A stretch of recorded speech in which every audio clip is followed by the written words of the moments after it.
নমস্কার, সকলকে স্বাগত আজকে আমার ভিডিওতে।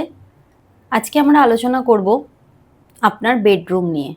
অর্থাৎ যে বেডরুমটাতে দিনের সিংহভাগ সময়টাই আপনি কাটিয়ে দেন, সেই বেডরুমটি কেমন হওয়া উচিত সেটি নিয়েই আজকে আমাদের আলোচনা। যে কোনো মানুষের ক্ষেত্রে যেটা মূলত দেখা যায়, তাদের দিনের সিংহভাগ সময়টি অর্থাৎ ঘুমানোর সেই ৭-৮ ঘন্টা সময়টা কিন্তু তারা তার বেডরুমেই কাটিয়ে থাকে। একটা ২৪ ঘন্টার দিনে আমরা যদি ৮ ঘন্টা একটা বেডরুমেই কাটিয়ে থাকি, তার মানে কিন্তু সিংহভাগটা আমরা সেখানেই কাটাচ্ছি, যেটা আমার বেডরুম। এবং এরপর যদি সিংহভাগ কিছু থেকে থাকে, সেটা হলো আমাদের অফিস, ব্যবসার জায়গা, স্কুল, যে যেখানে রয়েছেন সেই জায়গাটি। বাড়ির মধ্যে সবথেকে গুরুত্বপূর্ণ বেডরুম। আজকে জানবো সেই বেডরুমের বাস্তু কেমন হওয়া উচিত। প্রথমত, যে বেডরুমটি আপনি আপনার শয়নকক্ষ হিসাবে নির্বাচন করেছেন, সেই বেডরুমটির দিশা কী, সেটাই সর্বপ্রথম এবং সবথেকে গুরুত্বপূর্ণ বিষয়। অর্থাৎ কোন দিশাতে, আপনার বাস্তুর কোন দিশাতে রয়েছে আপনার সেই মাস্টার বেডরুম বা বেডরুমটি।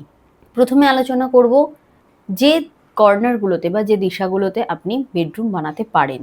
তারপরে বলবো কোন কর্নারগুলোতে বেডরুম একেবারেই বানানো উচিত নয়, সেটা ছোট থেকে একেবারে বড় প্রত্যেকের জন্যই।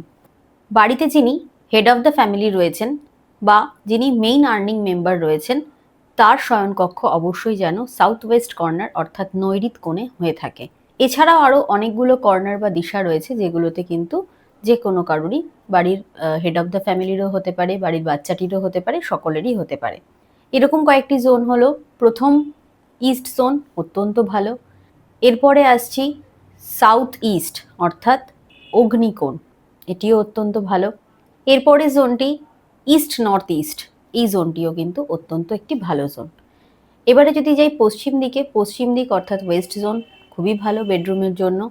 যদি সাউথ ওয়েস্টে বেডরুম না করেন, এটা সবার জন্য খুবই ভালো, কারণ ওয়েস্ট এবং সাউথের পরেই সবার সাউথ ওয়েস্টের কথা মাথায় আসে, সেই জন্য এটা আমি বলে রাখলাম। এক্ষেত্রে ওয়েস্ট সাউথ ওয়েস্টে বেডরুম বানানো যেতে পারে। এবার আসি নর্থের দিকে। নর্থের দিকে বিশেষ করে নর্থ ওয়েস্ট অর্থাৎ বায়ুকোণে একেবারেই আপনি আপনার বেডরুম বানাতে পারেন, এবং নর্থ ওয়েস্ট এই কর্নারেও কিন্তু আপনি আপনার বেডরুমটি বানাতে পারেন।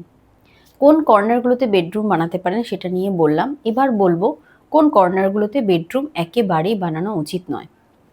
একটু আগে আলোচনার সময় আমি যখন বললাম যে কোন দিকে বেডরুম বানানো উচিত, তখনই আমি বললাম যে জোনটির কথা, সেটা অত্যন্ত নেগেটিভ জোন, সাউথ ওয়েস্ট। এটি আমাদের ডিসপোজাল জোন হয় বাস্তুতে। এই জোনে কিন্তু একেবারেই বেডরুম বানানো উচিত নয়। এর পরবর্তী যে জোন সেটি হলো ওয়েস্ট নর্থ ওয়েস্ট। তার পরবর্তী যে জোন সেটি হলো ইস্ট সাউথ ইস্ট, এবং অন্তিম যে জোনটি সেটি হলো নর্থ ইস্ট বা নর্থ ইস্টও অনেকে ভাবতে পারেন। এই কর্নারগুলোতে কিন্তু একেবারেই বেডরুম বানানো সঠিক নয়। এই কর্নারগুলোতে বেডরুম বানালে ভালোর থেকে নেগেটিভ জিনিসটাই বেশি আপনার মধ্যে আস্তে আস্তে গ্রো করতে থাকবে।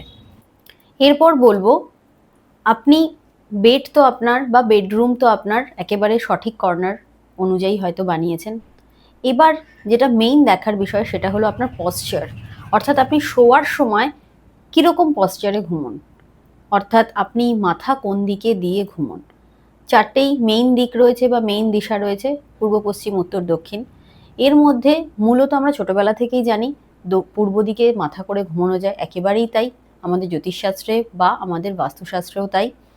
পূর্বের দিকে মাথা করে ঘুমানো পসিবল, এবং দক্ষিণের দিকে মাথা করেও ঘুমানো পসিবল। যে দুটো দিকে মাথা করে আমরা একেবারেই ঘুমাবো না, সেটা হলো উত্তর দিক এবং পশ্চিম দিক। এরপর আসবো ওই বেডরুমের মধ্যে আপনি কি কি নেগেটিভ জিনিস একেবারেই রাখবেন না। প্রথম হচ্ছে, এটা অনেকেই কম বেশি জানেন, সেটা হলো মিরর বা আয়না। চেষ্টা করবেন যদি বেডরুমের মধ্যে আয়না রাখতেই হয়, তাহলে সেই আয়নাটি যেন খাটের রিফ্লেকশনটা একেবারেই না পায়, বা সেই বেডের রিফ্লেকশন সেই আয়নাটি যেন না পায়। এবার দেখা গেল এমন কিছু পজিশন হলো যে আপনার খাটের প্রতিবিম্ব বা রিফ্লেকশন আপনার আয়নাতে আসছে, সেক্ষেত্রে কি করণীয়? সেক্ষেত্রে কিছু করার দরকার নেই, জাস্ট একটা হোয়াইট বা ক্রিম কালারের কার্টেন অর্থাৎ পর্দা দিয়ে আপনি ওটা ঢেকে রাখুন। যখন ব্যবহার করবেন পর্দা খুলে ব্যবহার করবেন এবং রাতে ঘুমোতে যাওয়ার আগে অবশ্যই এই পর্দাটা দিয়েই তারপরে কিন্তু বেডে উঠবেন। অনেকের ক্ষেত্রে দেখা যায় আগেকার দিনের পালঙ্ক বা খাটে দেখা যেত যে মিরর লাগানো থাকতো খাটের মধ্যেই।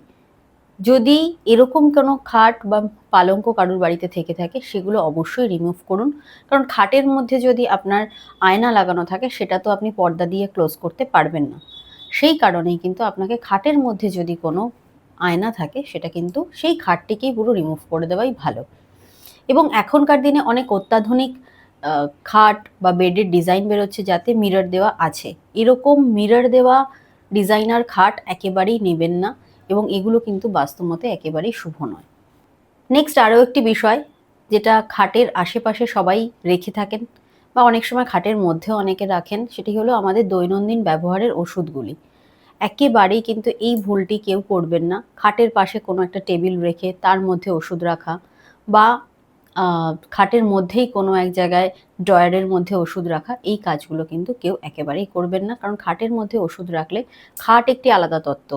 খাট বা পালঙ্ক হচ্ছে আমাদের জ্যোতিষের দ্বাদশ ভাব থেকে দেখা হয়।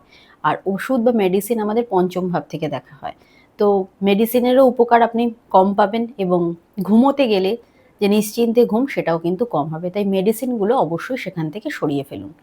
আরও একটি জিনিস যারা বেডরুমে খুব বেশি করে থাকেন সেটা হচ্ছে কোনো আর্টিফিশিয়াল প্লান্ট বা ইনডোর প্লান্ট, আর্টিফিশিয়াল না হলেও, তো এরকম কোনো প্লান্ট কিন্তু বেডরুমে একেবারেই রাখবেন না। সেটা আর্টিফিশিয়াল হোক, জীবিত প্লান্ট হোক, কোনো প্লান্টই কিন্তু আপনারা বেডরুমের মধ্যে একেবারেই রাখবেন না। এবং আরও একটি বিষয় যেটি কম বেশি সবাই হয়তো অজান্তেই করে থাকেন সেটি হলো অ্যাকোরিয়াম। অনেকে দেখবেন বেডরুমে অ্যাকোরিয়াম রাখেন। বেডরুমে কোনো অ্যাকোরিয়াম বা বেডরুমের আশেপাশের কোনো টেবিলেও কিন্তু কোনো অ্যাকোরিয়াম রাখা যাবে না। অর্থাৎ বেডের কাছে বা টোটাল বেডরুমের মধ্যে কোথাওই কিন্তু একেবারেই অ্যাকোরিয়াম বা ঝাড়বাতি এই জিনিসগুলো কিন্তু অ্যালাউ নয়। জ্যোতিষশাস্ত্র মতে এগুলো কিন্তু একেবারেই নেগেটিভ জিনিস তৈরি করে যদি আপনি আপনার বেডরুমে রাখেন। এই ছিল আমার বেডরুম নিয়ে বাস্তুমতে আলোচনা। যদি আপনাদের ভালো লেগে থাকে অবশ্যই লাইক কমেন্ট করুন।